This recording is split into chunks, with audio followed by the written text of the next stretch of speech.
So we want to welcome all of us. It's good morning.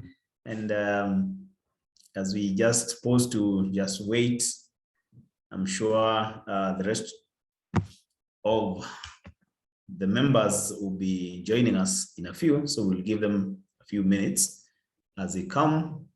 But just to confirm that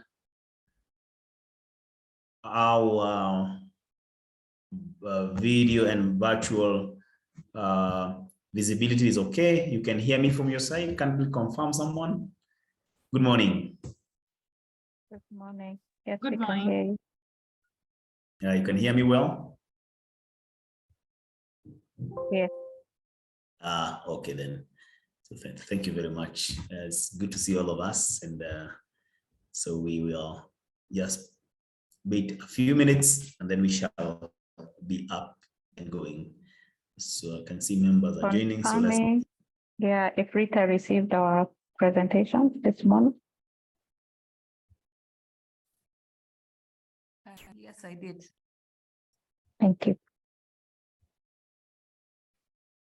Yeah, thank you. So for the presenters, just in case you have not shared your presentation, you could feel free to share with the hosts who's able to support you in case there's a delay in your end. And so we are happy to have you all. So welcome. Let's just give it a few minutes so that we can join in.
I see we are getting well. We are now 19. I'm sure the rest are coming up.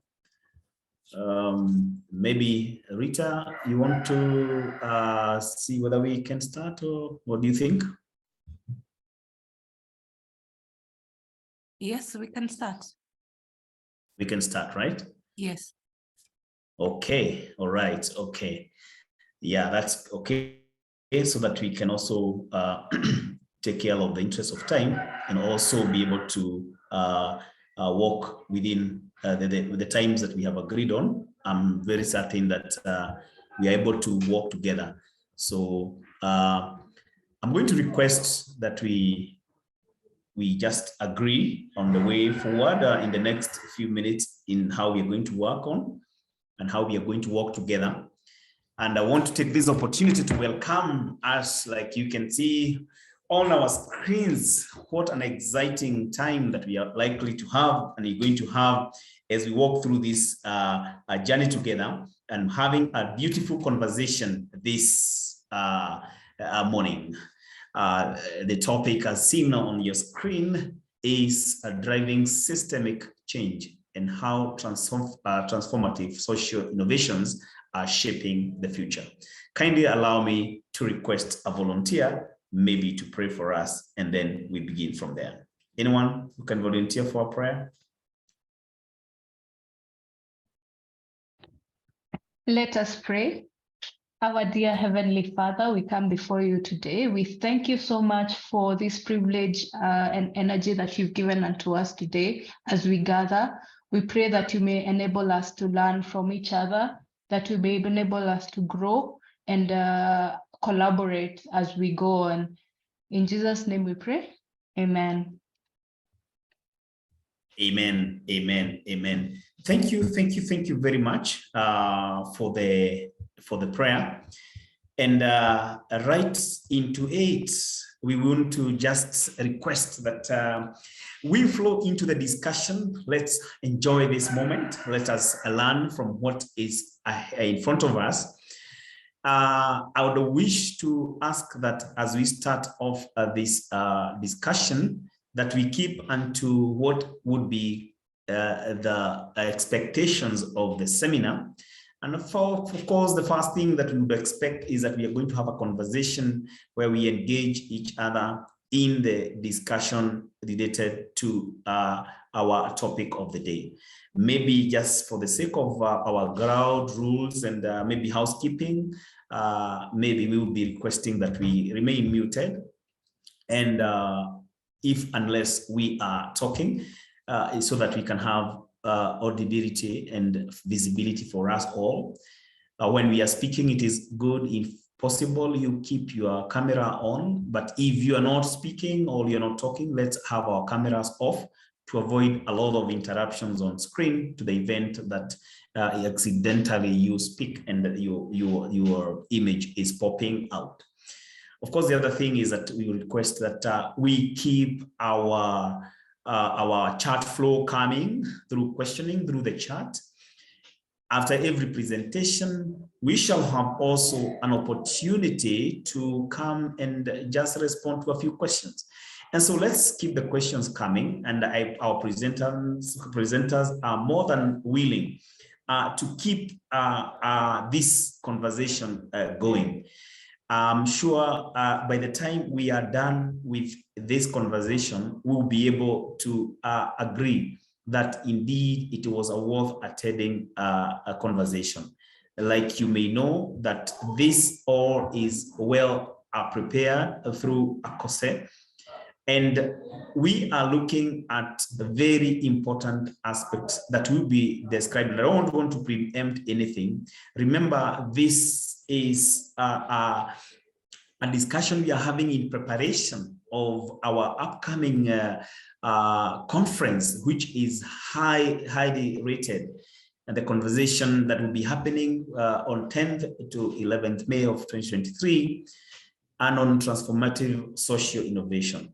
And so we will be looking forward to a discussion, and this will be put across even better by one of us, Dr. Jonas, who will come up and just explain to us into details more of what is happening. So I want to, ladies and gentlemen, invite on camera Brother Jonas,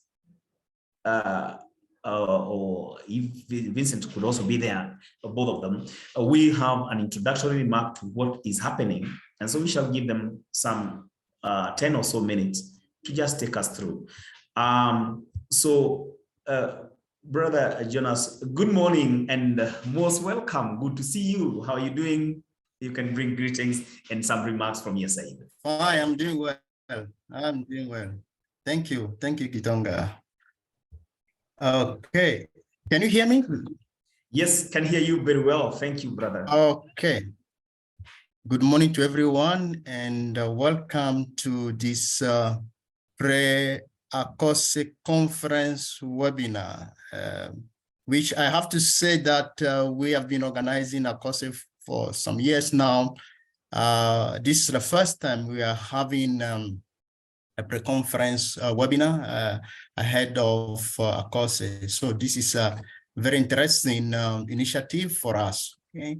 So on behalf of Tangaza University College and Ashoka East Africa, who are the two co-organizers of AACOSE, I really want to welcome all of you to this webinar, which in a way set the tone for AACOSE.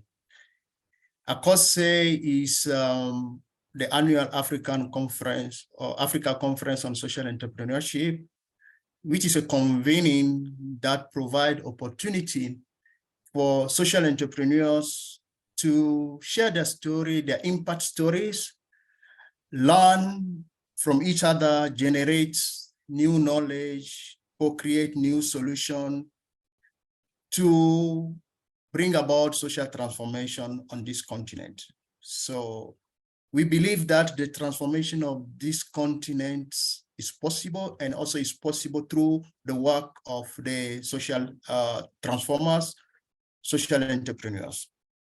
And what is interesting for us is to note that there are so many amazing things that are happening on this continent, so many amazing things.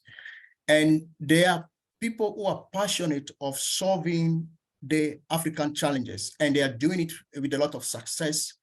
And those are the positive stories that AACOSE is set to highlight the impact that we are creating, that innovators are creating to make this continent better. So AACOSE is a space to connect all the people who in one way or another are creating the transformation that we want to see on this continent. So we try to connect people so that by learning from each other, by highlighting the positive changes that are happening, we are able to accelerate the transformation of this continent. So for us as AACOSE, it's also a way of changing the narrative of Africa. We are creating a new narrative of Africa, which is basically a positive narrative of this continent. So for us, coming together is not only to listen to each other, it's also to learn from each other and to ask, how do we accelerate the change that we are already seeing? How do we support the social innovator, the social entrepreneurs? How do we create new social entrepreneurs and create more enabling environment for them to thrive? Actually, that is the theme of this year conference, where we are looking at system change, okay, with transformative, focusing on transformative innovation. So today, in this pre-conference webinar, we are giving a space to Inkomoko and Gingko to hear their narrative, how they, through their innovation, they are also changing the narrative of Africa, of Kenya. And Makena and Evie, who are the social entrepreneur, have been selected process where it means that people admire the work that they do, their innovation, the transformation they are bringing in their own way. So those positive stories for us are very important, and it's important to highlight them. So as we listen to them, as we engage, we are going to be asking, what are we learning from their experience in line with what AACOSE is trying to do to catalyze change in the society? I believe that through this webinar, we'll be able to gain new knowledge, new insight, and be able also at the end of the day to say, yes, we are on the right track and we can create more change. We can really transform this continent. I want to end by thanking all the partners and the people who support AACOSE. AACOSE is made possible through collaboration and partnership. We know very well, without many organizations, many partners, will not be able to be where we are today as a Pan-African convening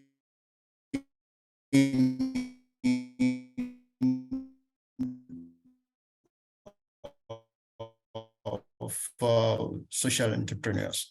So we are very grateful. So with this webinar also, I think we will be, we'll get more people to sign up for the exciting event that are coming on the 10th and 11th. And ahead of that event, I want to mention that we have East Africa Social Business Forum that is happening on the 8th, which you don't want to miss. We have very exciting speakers, great speakers coming, and with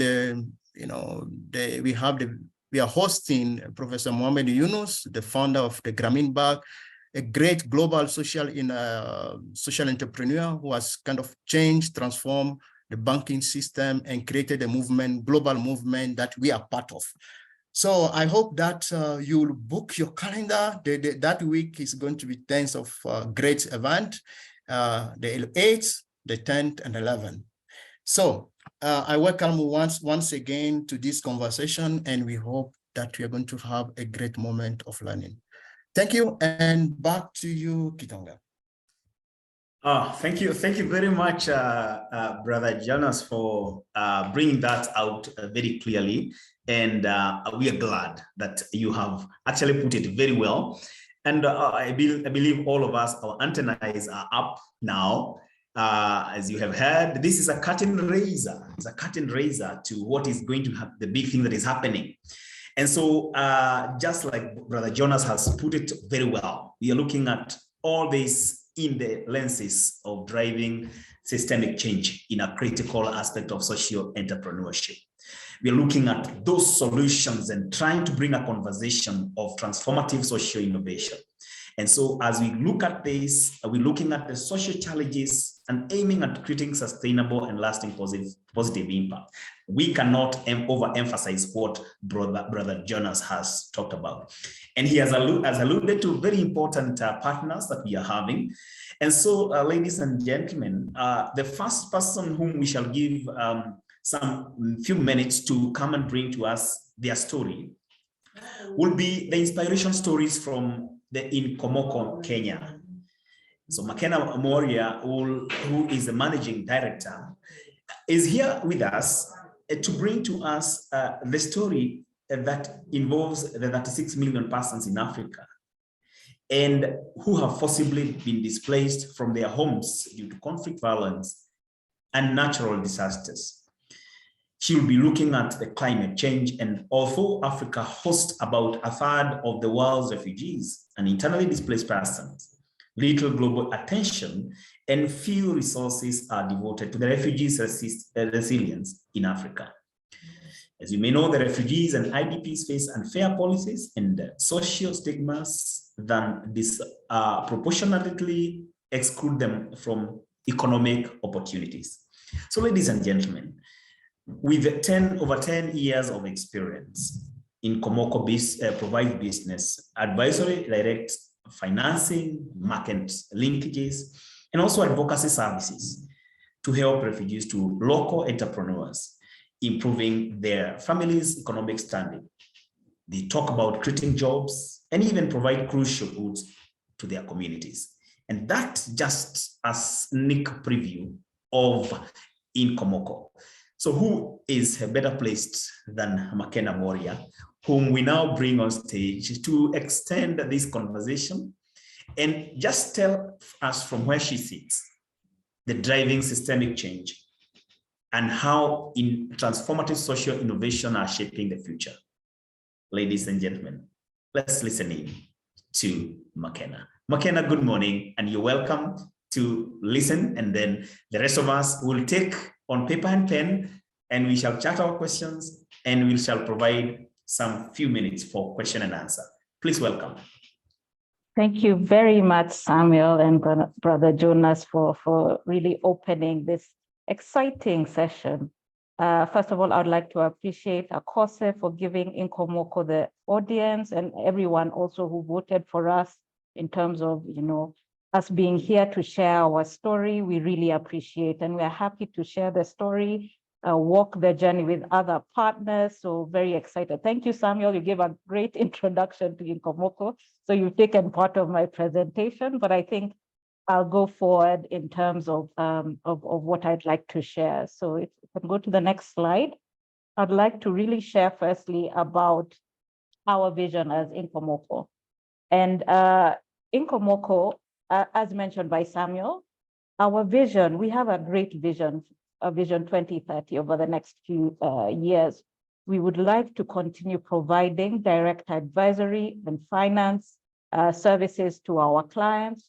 We want to ensure there's integration of markets and advocacy for inclusive policies so that the communities that we serve can thrive. We have a big audacious goal over the next few years to expand in 8 countries across Africa. Currently, we are in Rwanda, Kenya, and Ethiopia, and we will be opening South Sudan this year. So we are very, intentional about our vision for serving Africa, and that we have solutions as Africans for Africa, and we can build those solutions.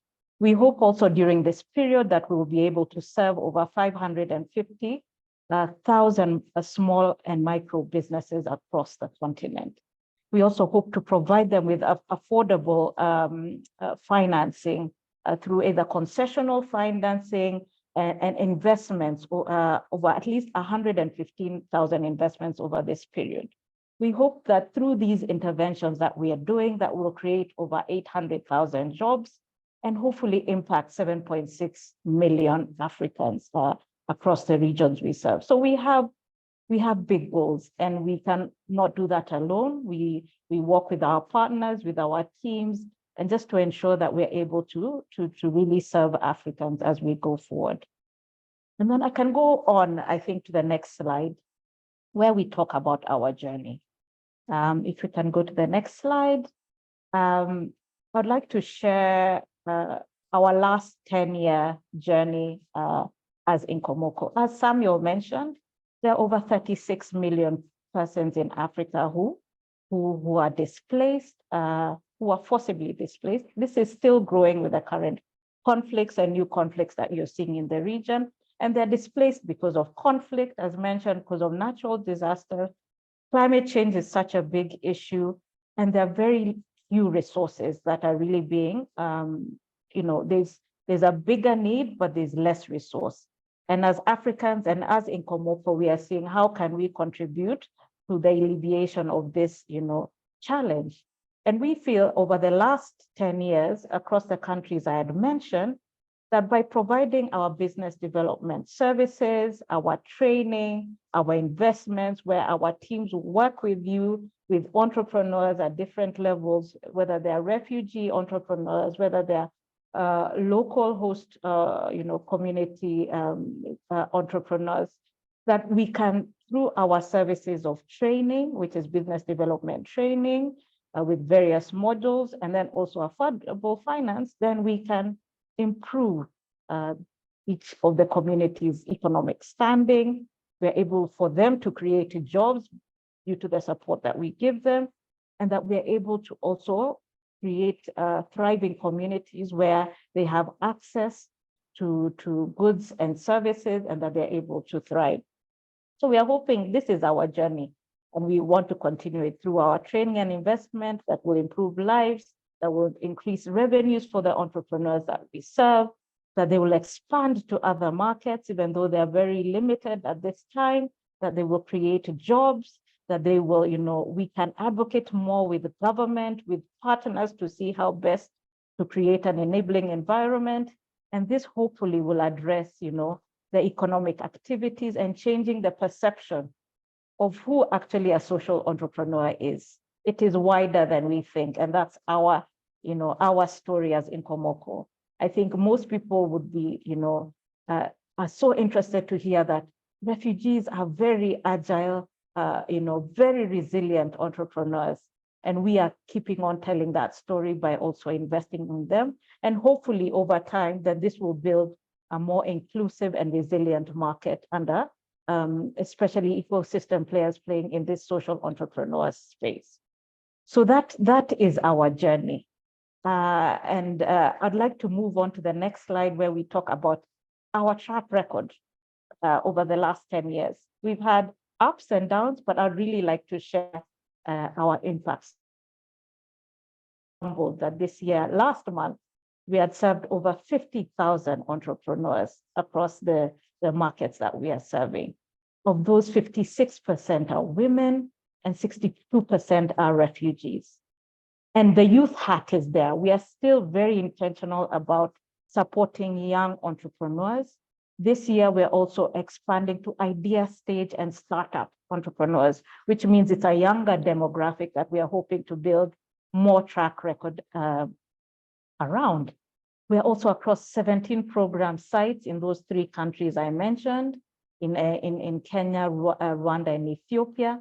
We have a great staff contingent across the region who are really supporting our program. I think we are now at 250 staff. We are planning to keep growing so that we are able to serve the communities better. 98% are of local staff, African staff, and we do have women in leadership. So we are balanced, organization, but we are cognizant of how also inclusivity at the leadership level really impacts, the story and the people that we serve. Over the last few years, we have, invested over $12 million across East Africa through our investments. And the great story is that the repayment rates, people talk about people repaying back. The story is great around the demographic that we serve. We still have a very high repayment rate, despite the challenges these entrepreneurs have started with. But if you meet them at that level and support them, then they will also show you, how great and how committed they are to their businesses. 57% of them are first-time borrowers. There are others who just keep growing with us.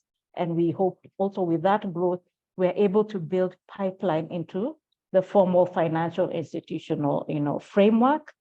We are very cognizant of where we work in certain refugee camps, such as Dadaab, where they are predominantly Muslim clients. And we are cognizant and we provide, faith-based, products, whether it's Sharia compliant products. We are very, intentional about ensuring that whoever we serve, we meet them, at their point of need. And this has shown over time, that their spending increase has, gone up in terms of supporting their, families and just growing themselves as a community. So that is, our story. It's not the end, but we are mid through our story. So I'll go next to some of, just a tidbit because we don't have much time, some of the success stories I'd like to share with you, which feed into the lessons learned. So if we can go to the next slide, I wanted to share with you three typical, kind of social entrepreneurs that we work with. First is Defki. Defki is based in Mombasa. She started a Mr. Jeff Laundry. It's like an Uber-based laundry service that's able to serve the hospitality industry, as you're well aware, in the coastal region of Kenya. Our team worked with her, in terms of, enhancing her sales, her marketing, her digital marketing skills, her financial systems, customer relations, the whole package that most of us partners really engage with. But this has shown with our intervention that her clientele has grown, quite exponentially. And she has also thought of other markets apart from the traditional, hospitality sectors, whether it's Airbnbs and the rest. And she's, expanding across, the coastal region. So that's one, kind of very digital innovation, social entrepreneur that we are supporting in the coast. The next is that, our typical core entrepreneur from Dadaab. Pardosa came, fled Somalia with 9 children, okay? And she was in a dire state, but she started a hardworking lady, started cooking things, out of her, her ability. We enrolled her into our entrepreneurship program. And to date, she has been able to purchase land. She has been able to expand to 3 other different businesses. She has created 9 permanent jobs, and she's been able to take her kids to private school. So you can see at all levels what type of impact we are seeing in terms of the entrepreneurs and the social impact that it's having on the support we have. Finally, it's Diane Feza in Rwanda. She also, was in a camp, and she has managed to, through our support, grow her business, into a large retail and wholesale business, employing 27 people. So you can imagine from, a refugee, micro, now we are talking SME style, 27 type, people under her payroll. But what is exciting, she is now on our advisory board for Inkomoko, Rwanda. So that shows you, that we are very intentional, and we want to keep learning and including the people that, we serve. So finally, I'd like to move to my last slide about lessons learned, and feeds into the success stories that I have shared with you in terms of the people that we've served. So if we can move to the next slide, I'd really appreciate as we close. What are our lessons over the last, over 10 years? First, for us as Inkomoko, we are intentionally a reflection of the communities that we serve. I talked about, refugee and host community, members that we serve. They are part of our staff. I talked about, our previous success story. She's even part of our advisory board for one of our country operations. So it is critical that you keep, your ear on the ground, to understand the challenges, to keep grounded, continually include people that you serve within whatever structure that you have. So for us, we include them in our staff, in our, management, in our advisory boards, so that we are able to continue being a reflection of the community that we serve, and also build that community and be part of it. Secondly, it's around building the ecosystem. I think having, these type of forums really is so critical for us to convene, to share, to also, share the good, the bad, the ugly, and how we've learned from that. So how are we building each other? How are we complementing all the work that there's so much work to do under social entrepreneurship. There's still so much work, even in the space that we're working with. We are looking for other partners to join us and work with. We are currently also building the capacity of refugee-led organizations in the areas that we serve, because we know they have also their part to play, and that everything is complementary in terms of impacting all the communities that we serve.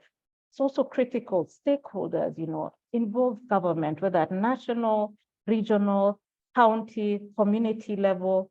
So these are the people who also interact daily, and who are able to also shift the environment, whether business environment, whether it's issues around legislation, whether it's issues around, the challenges that, the areas that are having. It's important to always have, apart from, the development partners that we work with.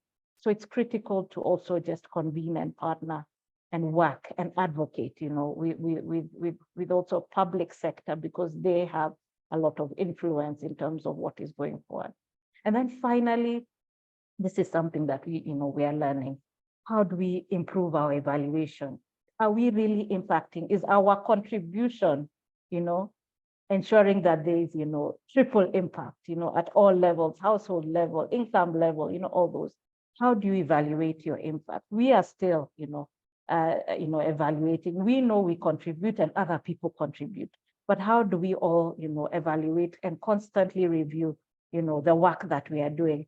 Is it really impacting the people that we are hoping to serve, or that we are serving, and the communities that we serve? So that is the Inkomoko story, and we hope, that we'll keep building and learning from that. So I'd really, like to thank everyone for giving us time to share that. Thank you very much. Wow. Wow, thank you, Makena. Thank you so much. I think, well, you've broken the ice so well, and you just indulged us into a great conversation right there. Thank you very much. We appreciate you. And thank you very much. Now, of course, you've brought out very important parts of this conversation. And I can see the chat is flooding with very important remarks here. And I can see Johan is happy. He's saying, excellent start. If he's interested in supporting AACOSE mission and vision further. And like Makena has said, this is just a sneak preview. We are about to indulge ourselves in a whole conference that we shall have a lot of networking to do. And Helena is saying, you're welcome, you know, waiting for you in South Sudan. Excellent. And we see a few questions, and we are looking forward. Rosemary has one thing that maybe you need to respond to Makena. She's asking and thanking you for the great insights on chat. And please tell us how on the key factors that contributed to the 98% repayment rate. Many organizations struggle with this aspect. Would you just want to respond to that in a moment, and you can combine that with just an applause from Brother Jonas saying, thank you, you've done a great job. And of course, you know, the Secretariat kindly note, we are looking at Zipporah is kindly share with us your email address and contacts. Incredible stories indeed, yeah. And thank you for the insight. And lastly, there's one that you want to check from John Wangombe, who is saying that he's a founder of Opesha Solutions, a fintech startup based in Kenya. And the company provides innovative solutions that enable business to access financial services. And particularly, he's talking about undeserved communities. I'm excited to be here today. So as you respond to that, could you just tell us the 98%? How is that, Makena? You know what, I talked about the journey of serving first. And the thing about the people that we provide, you know, finance to, first of all of them have had to go through the program, the business development program. So we don't just give financing, yet we don't know whether you've learned the tenets of running, you know, successful or at least a growing business. So it is critical for us first to walk the journey of business development and technical support. As I mentioned, you know, with some of the clients that we work with, whether it's through sales, marketing, you know, campaigns, bookkeeping, all that. First of all, you do have to finish, our training support. Okay, that's one. And then, as you can see in the slide, you see those ladies who are holding their certificates. After that, you get your certificate. Okay. Wow. Then after that, you have a graduation. Of course, this is a graduation photo. But also, as you're walking along the journey with our business development advisors, they also start seeing what are the gaps, and would a little capital really push your business to the next level. So there's also the level of our staff reviewing your business and then seeing the potential for you. First of all, are you able to improve your businesses without getting more capital? If so, that's fine. You've graduated, you're able to apply those skills that you have.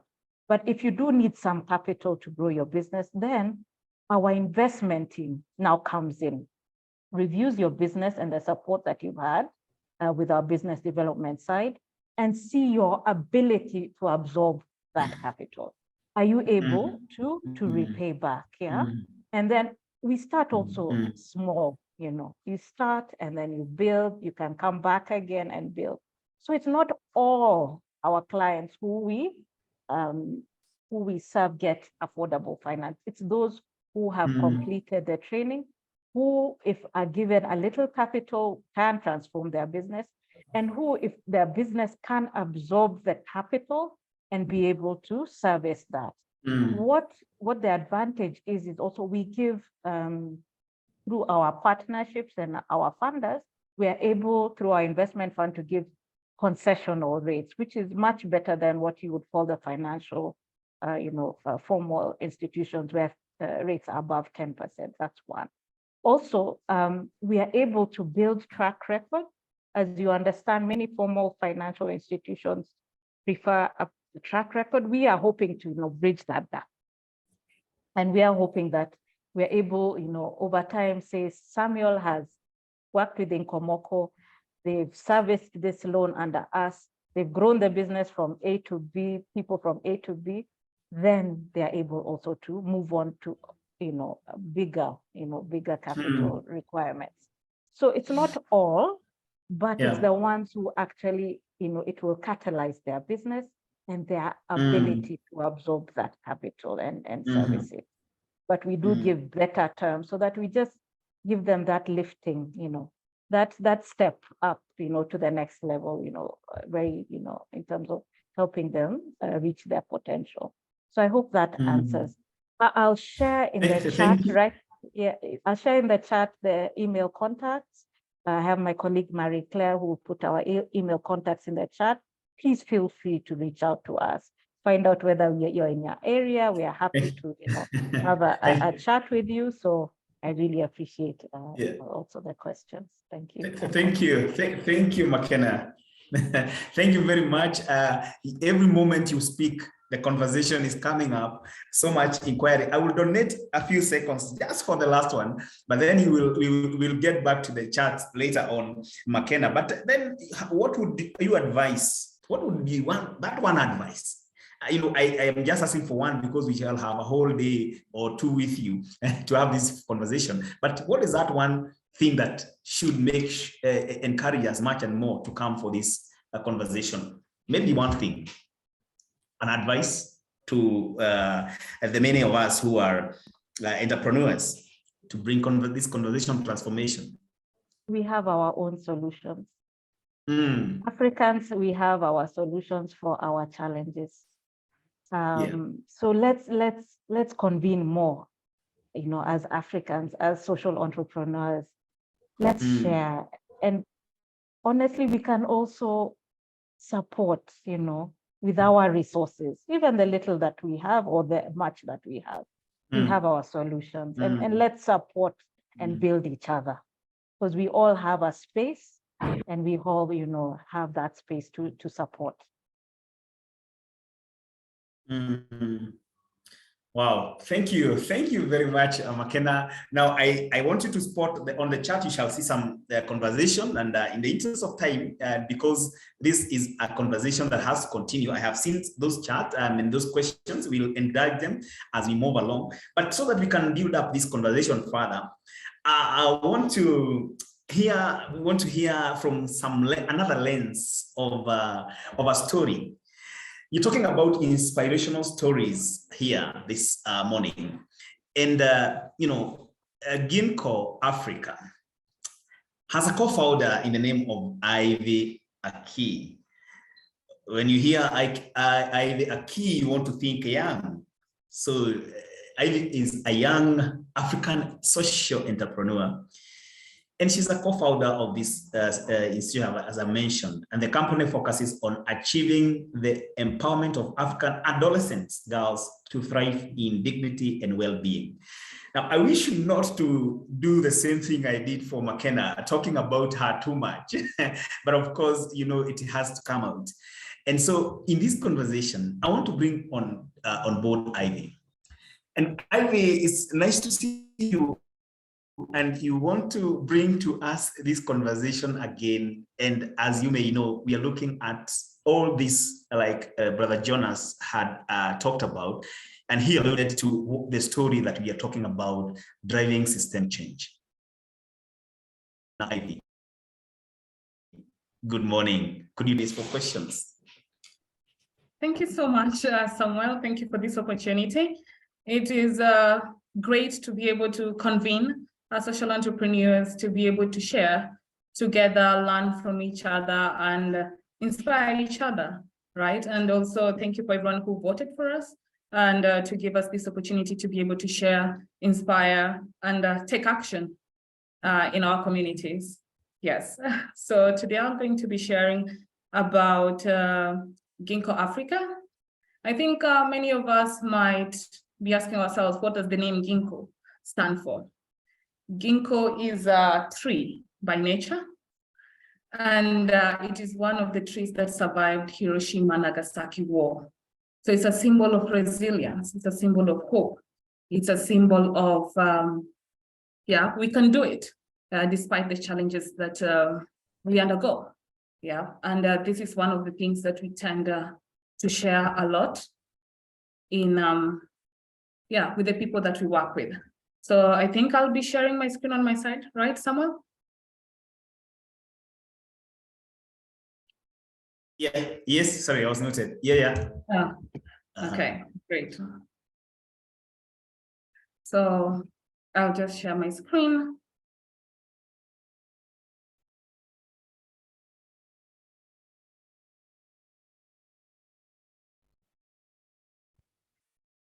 Yes, so Gingko Africa is a social enterprise that works with teenagers. Teenagehood is a very critical stage. Teenagehood is a stage where someone can grow or break if not handled properly. So what we do in Gingko, we empower teenagers, both boys and girls, to find a way to navigate their teenagehood.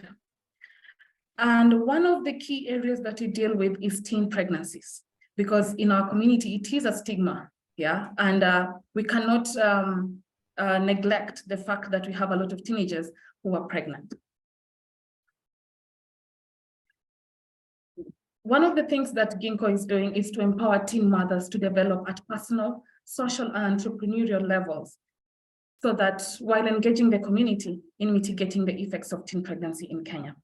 So if you look at different statistics, Kenya currently is being ranked as number 3 worldwide on cases of teen pregnancies. And you'll find that 1 out of every 5 girls who is age 15 to 19 is either pregnant or has delivered their first child. If you look at why do they get pregnant or what are the causes of teen pregnancies, you'll find that, for example, during the COVID-19 time, 152,000 teen pregnancy cases were recorded just in 2020. And that leads to a 40% increase in the teen pregnancy average in Kenya. Some of these causes are due to insufficient support in the authorities, families, and also financial instabilities where they live, or also the lack of sufficient information about sex and sexual reproductive health. These are some of the topics that we rarely talk about in our communities, or we are having challenges on how to navigate this. Out of those girls who get pregnant, 98% drop out of school. And these are very beautiful brains, innovation that we are losing in the process. And in one or another, it affects our economy. So these are some of the problems that Gingko Africa is solving. How we are solving them is through 3 main approaches. Currently, because one of the challenges that leads to teen pregnancy is lack of adequate information, we provide the right information through mentorship program. We work with the communities. We engage in both reactive and preventive approaches to reduce teen pregnancies.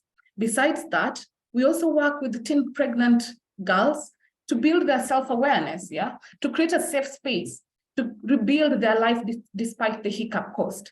Out of the 72 girls that we have been able to deal with in the last 2 years, 26 of them have been able to go back to school. Yeah, so slowly by slowly, I think one of the things that we get to work with a lot is not the end of life. Yeah, in Swahili, we always say, kuvunjika kwa mwiko sio mwisho wa upishi. Just because the cooking stick is broken, it doesn't mean it's the end of life. And we need to encourage these young people that they can have a different path to success. They can have a different path in developing themselves despite the hiccup caused. Also, we run a lot of entrepreneurial programs. This is to empower them, because entrepreneurship is not just the skill. Entrepreneurship is also the mindset. How can I be solution-oriented? How can I take action in my community? How can I be different? How can I empower more young people? Yeah, so that they don't end up in the same hiccup that the others go through. So in our entrepreneurial program, we work with the same girls, whereby we empower them so that they can be financially stable. Slowly by slowly, they can start thinking about, hey, I can make my own money in one or another. I don't need to, have finished university for me to make are different for me to be financially stable, because this is one of the reasons that leads to teen pregnancy in most of the community, financial instability. And towards that also, we have Gingko Africa has published a book. It's called Blossom Through Teenagehood. This is a book that is available in French and English, and it empowers the teenagers to understand themselves from a sexual and reproductive health aspect, to build their self-esteem and confidence, self-awareness, mental health, self-esteem, goal setting as young people. And last but not least, that is covered in the book, is aspects of entrepreneurship. How can I be solution-oriented? How do I identify the challenge in my community, and what action can I start taking towards it? So these are some of the solutions that Gingko is working on in the community, but we're also doing it in a very different approach. We incorporate a lot of project-based learning by doing approaches to things. It's not just lectures, like with the girls. We create dialogues. Together, let's reason and see what can we do. And we also use a lot of human-centered methodologies in our approaches to combat teen pregnancy in the different communities. So far, Gingko has been existing in the last 2 years. So far, we are working with 7 schools to implement the Blossom Through Teenagehood book across the country. We are also having 72 teen mothers from Kibera slums who are beneficiaries of Gingko. We have 26 who have gone back to school because of their entrepreneurial journey.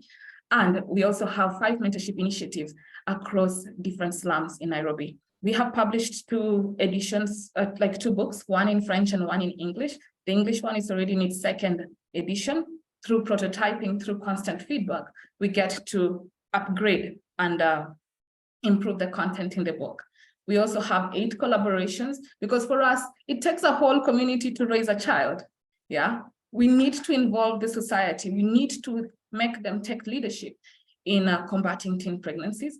We have also had direct impact of 933 teenagers across the country, and also 1,380 through different activities that we conduct in the community.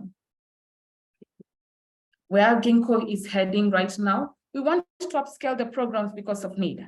We want to touch more lives. We want to empower more teenagers in the community.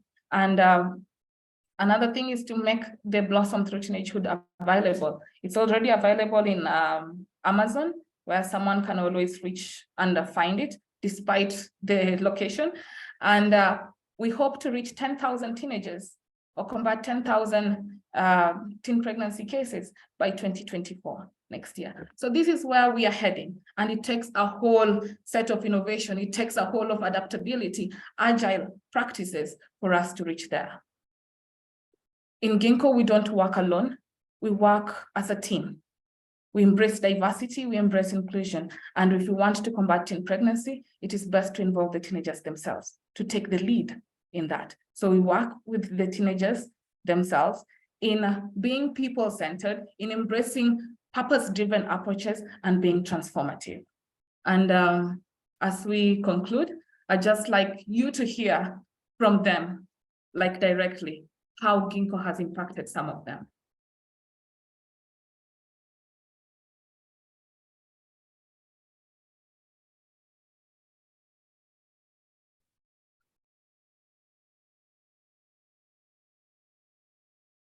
It's a savior.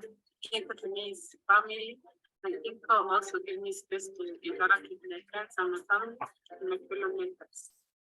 Gingko is an interview place. Gingko is a pleasure, and my family discuss about reproductive health. And I Gingko, the place that is in town and discuss about the solve projects. Gingko means business plan. It helps me to earn money. Through that money, helps me to support my child. And then that money, you can use it to support the orphans, buy some food. Gingko means resilience, life to live, and peace hope.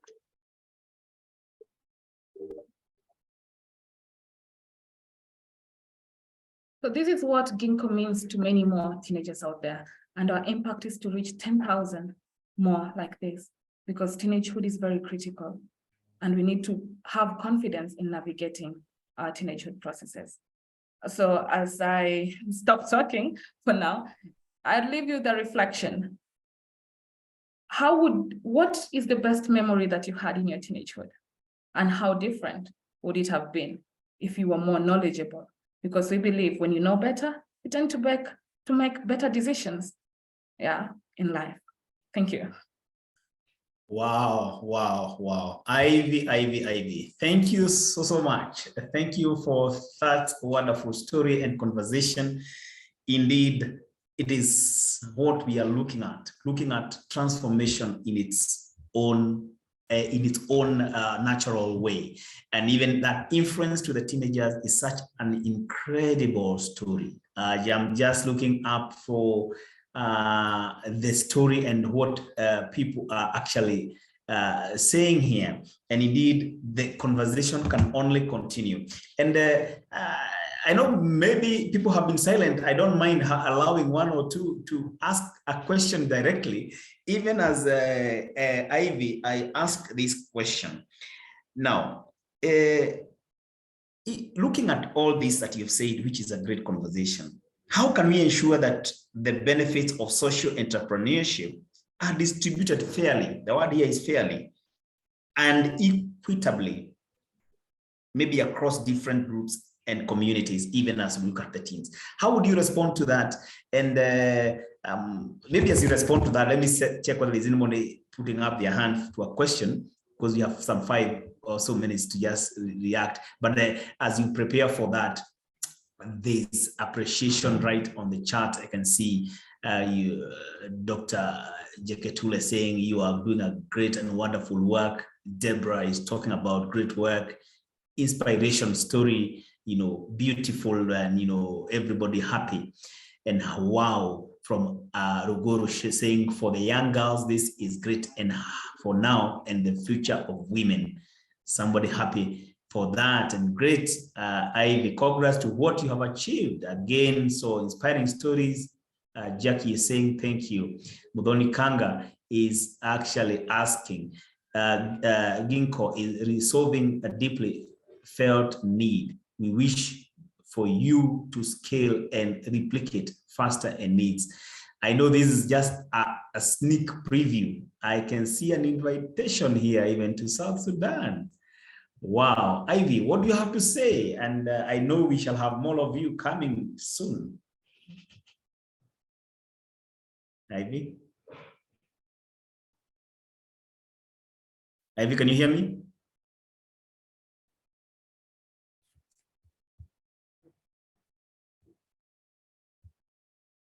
Did I lose Ivy? Ivy has fallen off. Probably we could go on, and then when she comes back, we will get back to her. Okay. We'll give back. We will ask, but you can put your question, and I can see one that is coming. But maybe as she just sets back, Makena, there's something you wanted to respond to the chat question as I move on. Yes, I think there were 2 chat questions, which I'd like to respond to. First was about how, through our monitoring and evaluation, overall, how we make huge numbers work. And I think I mentioned it in my, presentation about building capacity of ecosystem players, such as refugee-led organizations. So by building their capacity, we are able to serve with scale. We are able to, complement each other's work and see overall the contribution in terms of, of impact. Of course, like any organization, you have different partners and funders, and there are varying also information and data points they require. So it's a mixture of how do we scale, build, either implementing partners, other similar but smaller organizations so that they can serve also to the scale you want. And then also adopt, best practices, which, some of our development partners impart on us so that we are able to also, have, scale, appropriate data points, and really measure that impact. So I see it as a live process. Yeah, and then the final question, I know one was asked around refugee camps, whether they should continue or exist or expand, and then what is our reflection of the future. As Inkomoko, we are cognizant in every region and country that we operate in, and every country has its rules, regulations, and laws. And we see ourselves just in our vision that we will continue to serve the communities that we are targeting, whether in camps, whether they are shifting or transitioning to settlements, which means more open markets. And so we want to keep it open because we are live to that. We are in different jurisdictions, so that should not limit, the work that we are doing. We will just have to adapt to whatever country situation is. And of course, settlements have their advantages now. They are more inclusive markets, but that's when I talked about advocacy and also enabling environments. So those are the two questions and answers, and happy to pass it back to you and Ivy. Thank you. Okay. Thank you. Thank you so much. Ivy, sorry, I know you wanted to say something, response. Sorry for the hitch, it happened. So yeah, please go ahead, Ivy. Yes, just to get back to the question, the benefits of social entrepreneurship. I think it's very important to have inclusion, yeah, and also equity in terms of social entrepreneurship. And how this can be done is through the involvement of the community in finding solutions. For us, it's more of when the community takes ownership, that means impact will be increased. Yeah. When we co-create solutions, and I think this is one of the bases of social entrepreneurship. Co-creation is very key, because when the society owns up, when the beneficiary own the vision of the social entrepreneurship, it becomes easy to navigate. And then the other aspect of how we can do this is to have human-centered approach, like to things.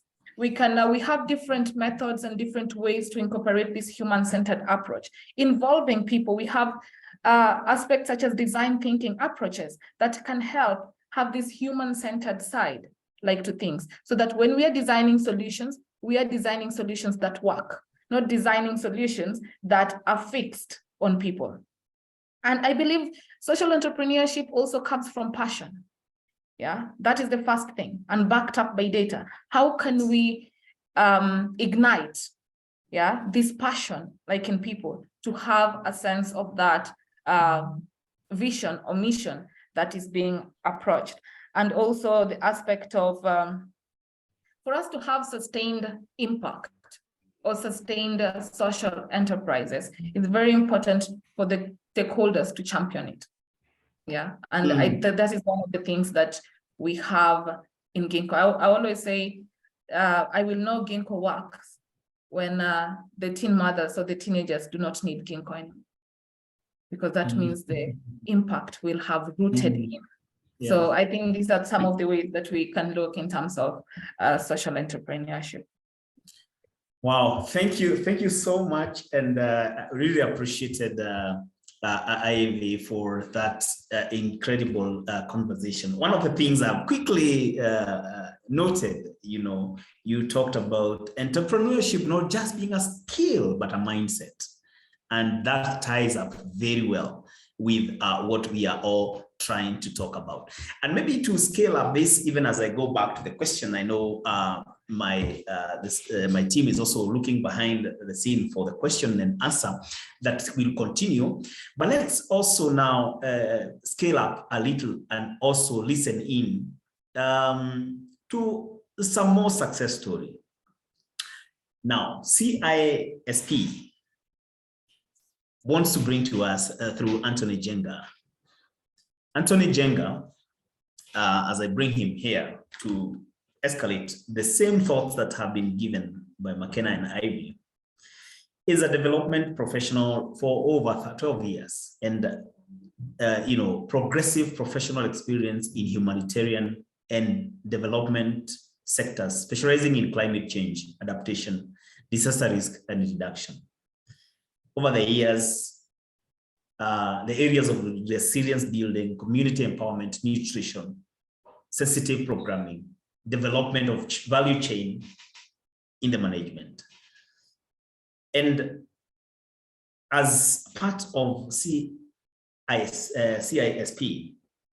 I'm sure Anthony is able to bring to us this conversation. Anthony, good morning. I'm sure you have something for us, and I'm sure you could give us a sneaker preview of what these conversations has all to do with. 10 minutes would be good so that we can ask a few questions. And then I'm sure we'll have all you in the upcoming conference. Anthony, Karibu, most welcome, and let's have the conversation. Thank you so much, Samuel, and I look forward to having this conversation. My name is Anthony, and I am from CISP. I'll be glad to make the presentation. Rita, if you don't mind. And by and large, as we prepare, I work for CISP. Several of my colleagues are here today. And by and large, I'm going to bias my discussion today on the resilience work we are doing in Tana River County. That as may be, you know, CISP is an INGO working in several regions. And in Kenya, for example, we have projects in resilience. We've had projects in Nairobi focusing on education as well as protection. So today, if you allow me to make the presentation. Rita, do I have the presentation queue? Yes, you can share your screen now. Oh. Sorry, it's still disabled. I had shared the presentation on your end. But it's okay. So today I'm going to focus largely on two groups, on work we've done through a project, a community resilience building project funded by the European Union. It's a project that we've been privileged to lead a group of other 4 organizations, local organizations, bringing in various expertise. We have Nature Kenya bringing in the expertise in environmental conservation. We have Roots bringing in the expertise in women empowerment. And we also have our partner, Procaswa, who brings in knowledge, the experience across regions in knowledge management and capitalization of best practices. And my screen host, I'm still disabled. I'm not able to screen share it, but I will continue either way. So I will want today to talk about our evidence-based approach to resilience building and sort of ensuring we are building sustainable, what we call term as sustainable livelihoods. Again, our outcomes are a bit different because by and large, our main outcomes was to improve, ideally looking at improving the livelihoods at a household level all the way to community level, and also leaving communities that are empowered enough to advocate for change, especially at the domestic or at the county level. So with this project, we aimed to look at the various livelihoods and focused largely on pastoral and agro-pastoralists communities in Tana River. And as you know, this has meant working with communities who are both vulnerable to the cyclical changes of weather due to climate change, and also as well looking at avenues where we can build their resilience for now and for the future, and to ensure that these households, especially female-led households, have access to sources of livelihoods that are both easy to access, sustainable, and that are able to withstand the shocks that come with the changing weather conditions, as all the previous presenters have mentioned, climate change being something that is core to the design of their projects.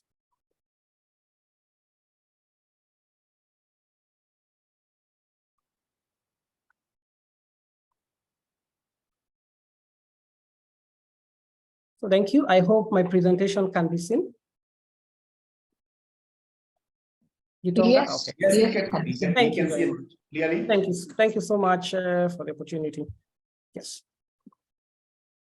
So a brief introduction of CISP. I think I've done that. We are in over 30 countries in various regions.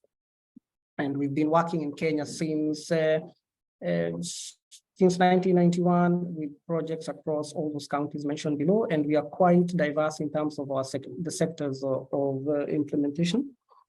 When we work largely, we sort of have approaches we employ that guide our project design implementation.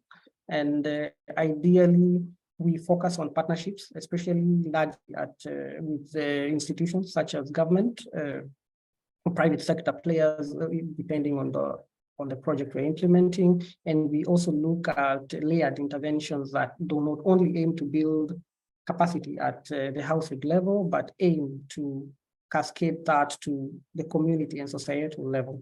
So ideally, that informs the nature of design of our projects. And these are some of the methodologies we've employed in the past and that are critical to the work of CISP in these regions. Without allowing me to just focus on one or two, I'll focus on DRR and early action. And this is ideally working to bring out indigenous knowledge from local communities. And for example, in the project we're implementing currently, we sit with these communities and we form groups with them and we try to go through a very comprehensive exercise that takes around 6 to 7 days, where we are sort of developing through a process we call the participatory disaster risk assessment, where we take them through a self-reflection process where they are able to identify their risks, the hazards the shocks and hazards they face, their capabilities at that local level. And from these, they come out with what we call a community disaster risk reduction plan, which we then work with them to plug into the overall county planning processes. And we use it as an advocacy tool to influence budget allocations, budgetary allocation from the county government, and also interactions to ensure that some of their projects are factored in within the overall county planning process. So allow me to quickly just go through our approach to climate change adaptation and resilience. And as you can see, our approach again is resilience is again collaborative and looking at working with the institutions at both national and county level that are mandated to that are at the forefront of addressing issues related to disaster risk reduction, resilience building, and climate change. And also looking at the utilizing the do no harm principle, we are very committed to ensuring environmental sustainability and also ensuring that communities are at the heart of the solutions that we bring out. So in short, today, I will just focus on this one project, the EU Rebuild, the Resilience Building project in Tana River County. It's been going on now. We are actually heading out to the final phase of the project. And ideally, it's a project that was biased towards women. In terms of our beneficiary numbers, we have aimed and ideally reached and overachieved the target of reaching around 100, and we have reached 132,000 beneficiaries and biased that towards women and children. As I mentioned earlier, we are a consortium, so allow me to move on to that, move away from that slide. And as I had mentioned, we are looking into our main outcomes may be a bit different from, but they still lead to a space where we find ourselves working, sort of having a linkage with social entrepreneurship through the component where we are building sustainable livelihoods. And actually, we also, beyond building the sustainable livelihoods in these pastoral areas, which you can imagine are predominantly within the value chains of livestock. And in the areas nearer the river, we have agropastoralism. So there's that diversity, and we aim to sort of not only protect the assets, but also ensure we are generating sustainable livelihood. By sustainable, it means this is something they can do beyond the scope of the project. It is something they can replicate at a community level, and hopefully even beyond replicating, is something they can help grow. That is, and I'm referring to our beneficiaries, something they can see, is something they can be able to, through the mentorship sessions we have with them, replicate and even expand beyond the targets of the project. So we use the theory of change modality, where we aim to sort of influence change at the lowest possible level, that is at the household, and move away all at the other levels through advocacy work. And you see that beautiful growth over there. It's part of the project. We were able to, as sustainable generation of livelihoods, we are able to provide male gala goods to some of our beneficiary groups, which then improve the local breeds. But today, I just want to talk about one group that we focused on. When we were mapping groups to support, we came about this group. It's a women-led group, ideally, but we also noticed that they have around 40% of the group is composed of men. And we looked at them, and it's a group that has been together for, like, before we came in, they were together for over 3 years. And we tried to look at having a conversation with them, some of the challenges they faced. And largely one of the challenges they faced was the death of livestock during the drought cycles. And we tried to look at ways of ensuring that we are harnessing the productivity of the area, because they live close to, they have farmland next to River Tana. And we thought, can we do further production with this group? Is it something we could try? It was a bit foreign to them because, again, beyond their agro-pastoralists, they focus on, they have livestock, but they largely at the riverine do production of, of food crops. So we had a discussion, and with relevant stakeholders, identified a piece of land, and we started we offered the support listed there in terms of the grassy varieties, but most importantly, the capacity building of this group. And then we noticed, because they were the riverine, they were able to do a lot of further production. And with this, we were able to replicate these to 14 other groups within directly a CISP and 10 more with our partners, so bringing a total of 24 groups.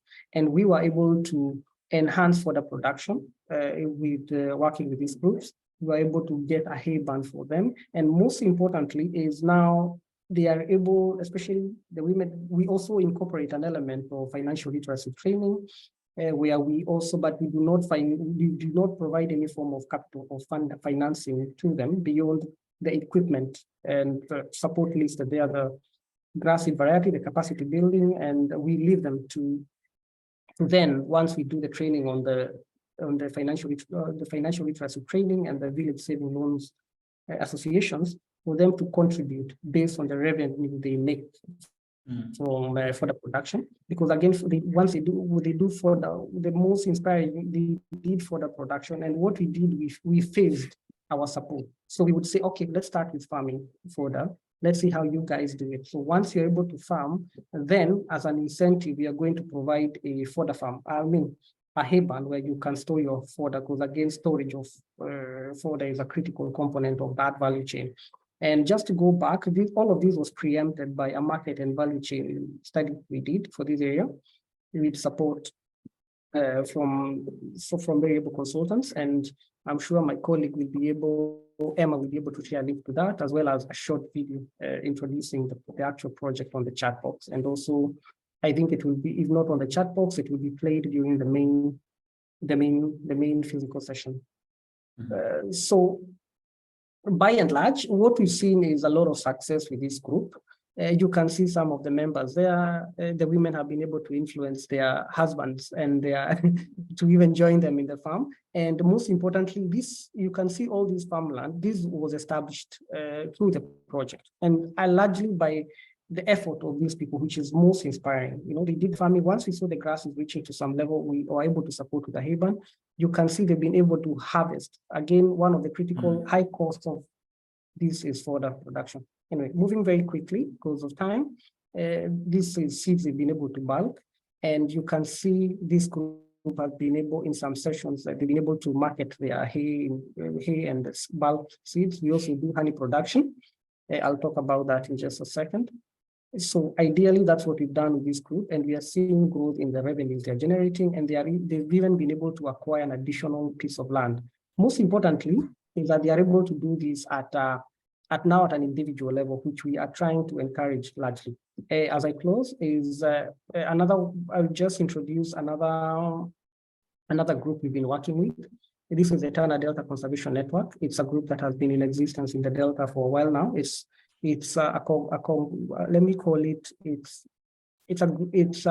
operates more as a cooperative that has several farming groups in it, and we supported several value chains with them, including honey production. And what we've done, again, same methodology, training. But what we are trying to do in this project is to do a direct linkage to private sector players, markets, training, and also try to enhance the ability of these groups to be independent business people. So that is because once they operate as independent business people, we find this being very influential in terms of the sustainability and the scalability of these. Anthony? So I'm out of time. Yeah. So we've established a small marketing center along the Minjila Road where they are able to market their produce. And you can see that a small shop we've assisted the groups to support, and they are selling their items.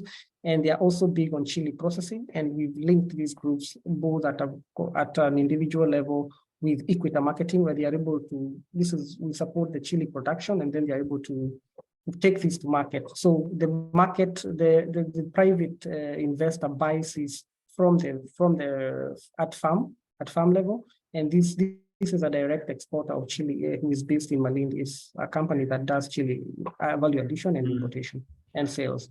So with that is my very brief presentation. Thank you, Gitonga. Thank you so much. I didn't want you to preempt everything because I know we will have a whole time together as we engage in this discussion. Thank you so much. That was amazing and a beautiful job happening right there.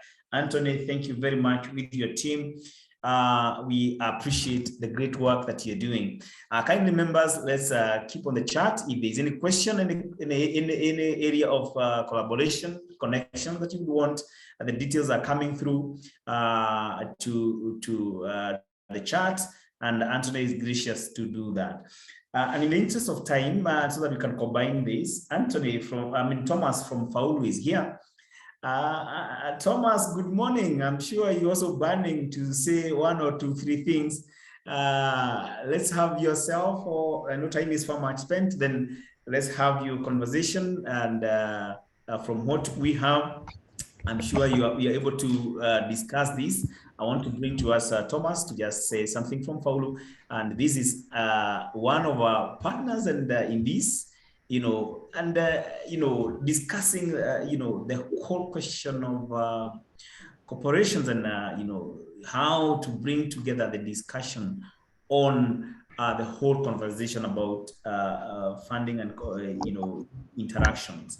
So, Thomas, would you just want to tell us something, and then we shall interact with you through question and answer. Please confirm if you can see my screen. Yes, you can. If you're able to put it on full screen, we will see it even far much better. Yeah, it's good. All right, please go ahead. Thank you so much. And I want to appreciate for the organizers, that's Dr. Jonas, Zipporah, and the Tangaza team for organizing this. I'm Thomas Ogalo, the Manager Institutional Banking and Partnership at Faulu. And I would just take us through what is the Faulu's participation in the transformation journey, especially the theme for this really rhymes with what Faulu believes in, the driving systematic change. So just let me take a brief on the historical part about Faulu. Faulu actually is a subsidiary of the Old Mutual Group, and is regulated by the Central Bank of Kenya, a member of both the Bankers Association and the Association of Microfinance Institutions. FAULU is known greatly for transformation. You'll see that from the story of FAULU dating back to 1991, when FAULU started at Mathare slums with a capital of 600,000 Kenya shillings. That looks a bit interesting story. And the original foundation of FAULU was actually an NGO that was Food for the Hungry International. The burden for Food for the Hungry International was actually to assist the slum community at Mathare. There are these families that could not provide food, could not put food on the table. So actually, it was the NGO was giving food portions on a daily basis. But something interesting, after some times, the Kenyan communities started asking the slum communities, instead of giving us food, why don't you give us some seed capital so that we can go and trade as we pay back then, and we sustain ourselves. So that actually brought in the issue of the microfinance aspect back in 1991, whereby we were giving these women. The funny thing is, most of them didn't have collateral. So if it was a normal banking, we would say they are unbankable. So what we do, we form them into self-help groups. They co-guarantee each other, and they just train each other as our staff could also train them. And then we started funding them, and they started trading. And by 2005, the demand had really gone very high that FAULU had to look for funds by floating the first bond of 500 million Kenya shillings, which was very successful and actually oversubscribed. There are some untold stories, which is good for the partners who are here to listen to get. The pilot stage of the famous M-Pesa, it was actually done in FAULU. And why we couldn't run with it, I think, but then our capital levels were not very strong enough to support the whole infrastructure. That's why the other banks picked it and ran with it. So we pride ourselves in, as part of the story of this transformation in the mobile banking innovation. In 2009, the demand had actually become a bit strong, and so our customers used to ask us, instead of giving us checks and we cash in other banks, why don't you just open for us our own bank? So FAULU is actually a story of meeting customer demands and customer needs. So that prompted us to approach Central Bank of Kenya just to ask, how do we go about the demand of our customer? And true to their word, the Central Bank actually licensed FAULU as the first deposit-taking microfinance in Kenya. Then that really prompted us in 2011 to launch a mega deposit mobilization campaign just to meet the growing needs. And within no time, around 2014, when Old Mutual was coming in the market and looking for a local finance institution to partner with in pushing the bank assurance agenda and the integrated financial services agenda, then FAULU became one of their best choices. So that 2014, actually, Old Mutual took over the ownership of FAULU with a 67% stake or shareholding. So currently, the shareholder of FAULU, the major one, is Old Mutual. And then our vision is to be our customers' most trusted lifetime partner, passionate about helping them achieve their financial goals. We believe in listening to our customers and asking them what they want, and we actually tailor-make what our customer want and give them. As I'm continuing to present, you realize the model of FAULU is actually shifting from the bank selling products to the bank partnering with customers, listening to them, and coming up with effective or efficient solutions that meet their needs. And Thomas, you have a minute. Thomas? Those are, yes? You have a minute. Okay. Okay, so those are our part of the values of the bank. Then our branch network, around 57 branches all over the country, then 650 agents. We have very powerful mobile solutions or tech solutions, the DigiCash app. This actually it's a very interesting app that brings all your banking needs in your hands. You can buy your insurance products, you can do your investments, you can open an account, you can apply for a loan right from the comfort of your house. And so just the key lessons through the journey of Faulu as I conclude.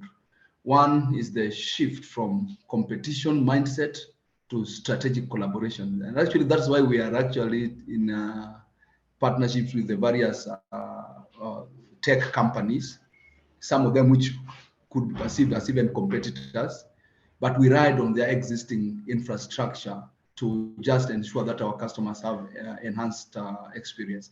Two is taking the service to the doorstep of the customer through strategic partnerships.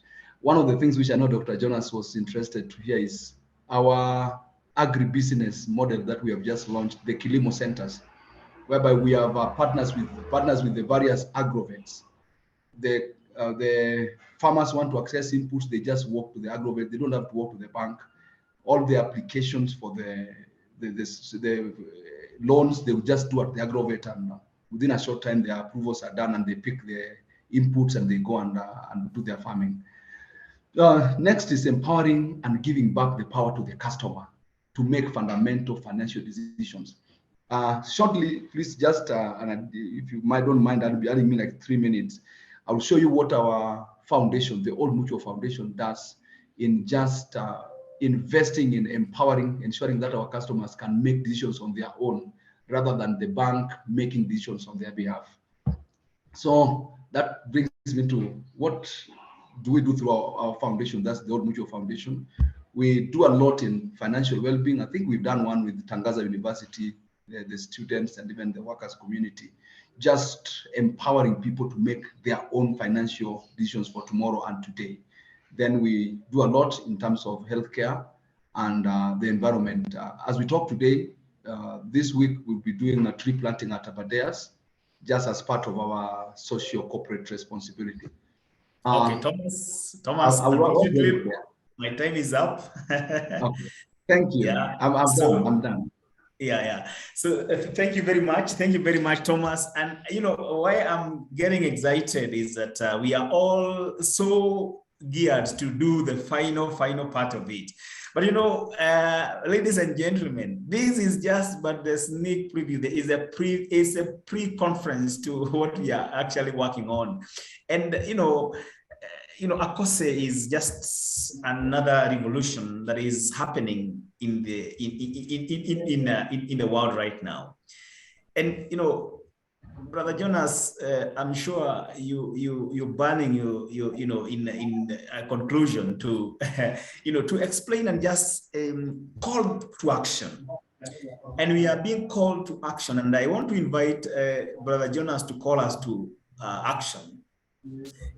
By telling us now, so we can't have all this right now. Our time is up, but we need to come. We need to know where, when, and I'm sure my team is actually sharing a few things on the chat on where do we register, how do we go about this.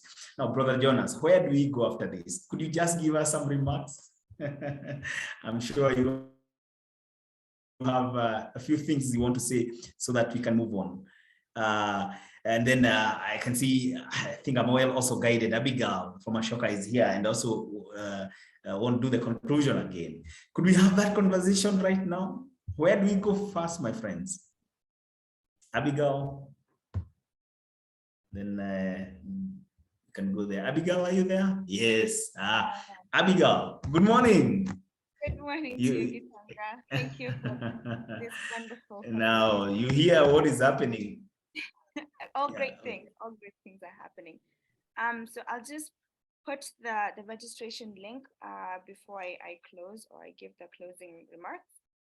Initially, it was Vincent to do the closing, and I am not Vincent, I am Abigail. but happy to step in his shoes. So the closing remarks were to talk about how do we enable the ecosystems for transformative social innovations. And I think when we're talking about ecosystems right now, which has become such a buzzword, right? We have to think about or to talk about who is part of this ecosystem, and really how can we leverage on their expertise? How can we leverage on the strengths that they have to create this environment, and an environment that's not just conducive, an environment that's pleasant and encouraging of the social innovations that we want to see on our continent today, right? An environment where there is lots of space and room for collaboration and leveraging of partnerships. At Ashoka, we say that the entrepreneurial journey is rather lonely, but how can we continue to change that reality, right? So we go back to that idea of cultivating ecosystems that allow for these kinds of transformation. So briefly, I can go through a number of people or entities that can be and are part of this ecosystem that we're talking about. And one of them is governments, right? And I think governments are really helpful in creating policies that can kind of help us break the barriers, the systemic barriers more specifically to social entrepreneurs and social entrepreneurship as a field in general. I think governments can also be funders, right? It has its own challenges as well, but they can also be funders and a strategic partner at that as well, right? Long gone are the days that we look at the government as an alien entity, but now we want to bring them into the conversation about social innovation to be a strategic partner. In the ecosystem, we also have corporations, and I think you'll agree with me that many corporations now are realizing the importance, really, the vitality in expanding the scope of their work to include now the social or the citizen sector, as you will. So I can just say quickly that corporations also are a strategic partner and can be a way to scale those innovations that we are starting. In the very ecosystem, we also have philanthropic organizations, and with that, just acknowledging the change in discourse, right, in narrative that philanthropies are now just not going into the aid field, right? They're now looking at it more as an investment, more as empowering the individuals who are facing these problems to really just come up with the solutions themselves, right? And lastly, but not the least, obviously, we cannot talk about the ecosystem without talking about civil society, talking about the individual, the citizen, right? I think it is from analyzing the collective experiences of the civil society, right? That we are guided in the kinds of social innovations that we need to really focus on. So they're providing really, really valuable insights into the direction that we need to put our focus and efforts in. And so we have to include them in the conversations. And as I always say, right, like anything about me, without me really is not for me. So that's just to highlight the importance of including civil society in these conversations. Why are we talking about the ecosystem, right? In relation to the conference, I think we are just, we'll be bringing to you, showing you a snippet of what the ecosystem of social innovation is about, in the form of our speakers, in the form of moderators, and even just the attendees whom we are calling delegates, right? Our esteemed delegates at the conference. So Gitonga, allow me to just maybe briefly share what our participants should be expecting at the conference, right? Yeah. Well, this is a convening which we are showcasing case studies, right? So you should expect to see a showcasing of case studies from cutting edge innovations that are driving this impactful systemic change that is being led by social entrepreneurs and other change makers in the ecosystem, right? Expect lots of learning, lots of sharing about the frameworks that are working, the methodologies, the tools, the resources that we have at our disposal, right, to continue creating or coming up with the innovations that we really need to see for the transformation of our continent. I think AACOSE is a beautiful, beautiful platform for networking and building bigger collaborations to connect and to just co-create as well. So as you're envisioning how you can benefit or your participation at AACOSE, I invite you to look at these ways in which you can benefit.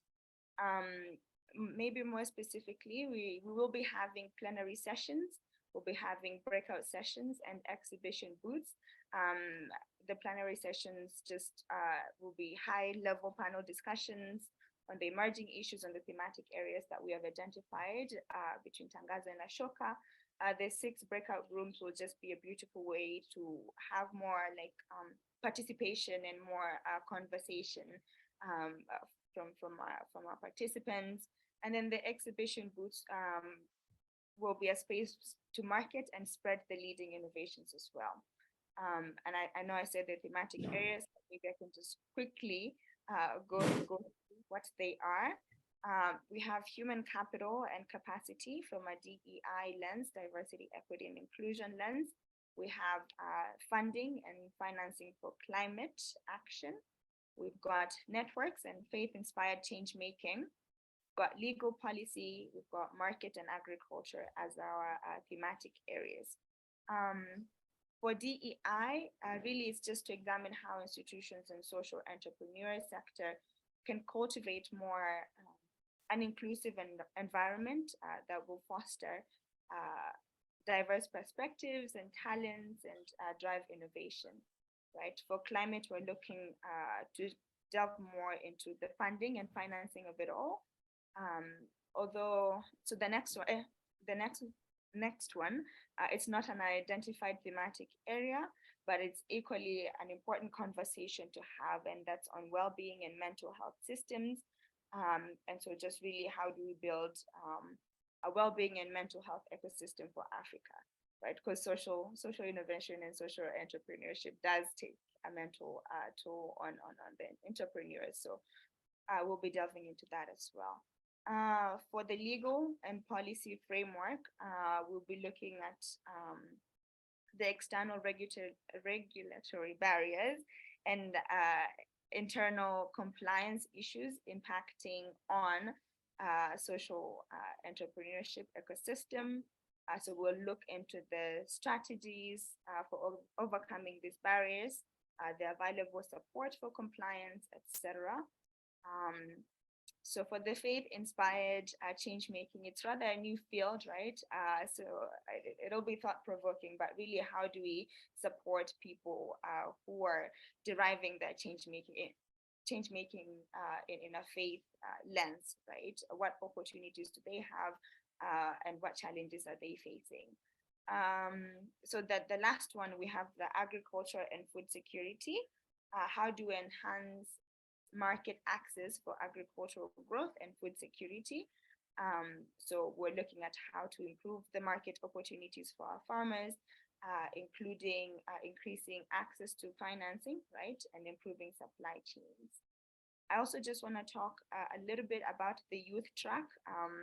It is happening in parallel to all these conversations that I've mentioned.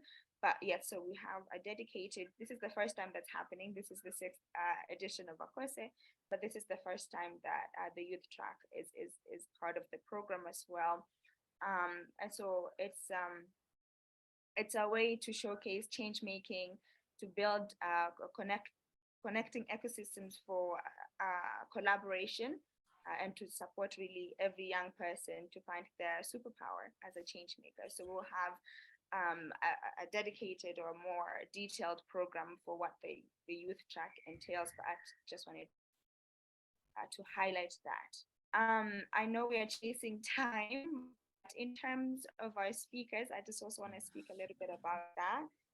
We have over, and Brother Jonas, you can correct me on that, but we have over 25 organizations from whom we are getting speakers from, and Faulu is one of them as well. So we have over 30 speakers.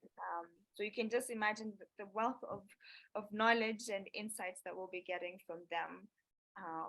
And without taking too much time, I already shared the registration link. So I really just call upon you to take a look at the registration, to register, and to just get ready for the conversations that we'll be having on May 10th and 11th.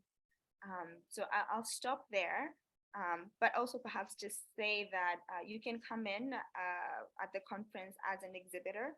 I did say that we have exhibitions as well. So if that's something that your organization would like to do, we have space for that to create visibility for the kinds of work that you're doing, and to just create space for more collaboration and co-creation around social innovation.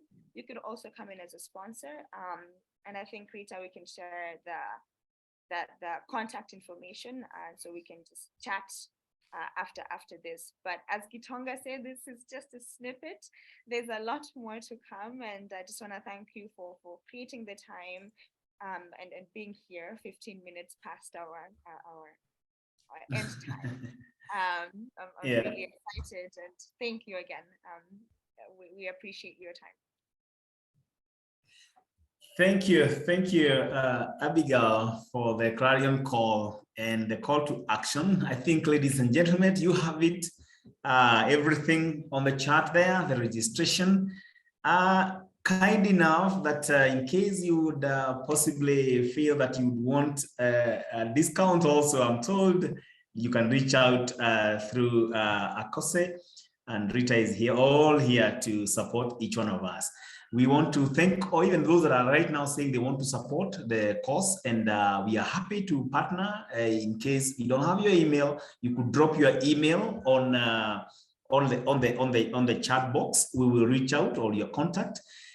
Someone is going to reach out and just direct you where you will not be able to understand. But most importantly is that this conversation must take place, and this is the time. It is very important that just like Abigail has mentioned, that we have wealth of connections to do, and we have to do this now. So ladies and gentlemen, I believe we would have wanted to have much more time, but we have it. It's coming up. In case you have any requests or something you want, please call the number. It's posted on the chat. It's 0793-842-2449. You can send a chat, you can send an email. The email is provided there. And I have seen someone asking about the online. Yes, once you register, you will be actually guided into how that conversation shall take place. So feel very free. The other thing that we are asking for each one of us, we have been a big number here, well represented. We would want you to send this information to your networks, that we will have you to come, because this is for the benefit of us all. And I believe this is what we will do. So thank you very much. And I think we want to close at that point, unless any of my team members would want to say something. I think we are excited to take this direction. My name is Gitonga. I was the moderator of the session, and thank you very much for being attentive. I want to request, if there is no other remark or anybody with anything they want to raise, then I'll ask our volunteer to make a prayer for us. Thank you very much. We appreciate you fully for your time. God bless. Any volunteer for a prayer? Thank you. You can see, thank you. We appreciate the feedback. Thank you. I can see people are saying it was enlightening. I can see a lot of vote of thanks, and the questions that would possibly not have been answered, we will definitely have you sorted in the conference, the main conference, as Abigail has mentioned. Thank you very much. We appreciate each one of us. We appreciate. Thank you for all the speakers, the people who have presented. Thank you and appreciate it. Any volunteer to make a prayer so that we can end there, because I see nobody's saying a question. Who's there? I can make a prayer before I pray. Right. I'd like to thank everybody who has attended this webinar. It's been quite a conversation, and we are excited about even the communication that is coming in, that everyone is excited to come. So see you there. So let's pray. Our dear Heavenly Father, we come before you today. We thank you so much for this session that we've had. We thank you for the sneak preview of the AACOSE, and we pray that as we go on forward with planning and coming in, that you may be with us, and as we convene during the 10th to 11th, that you may be with us, that you may give us the strength on the day. In Jesus' name we pray. Amen. Amen. Amen. Have a great day ahead of you, and we look forward to seeing you as indicated. Thank you. In case you have something you want to ask, please put your number or the email right there. We'll get back to you. God bless. Thank you.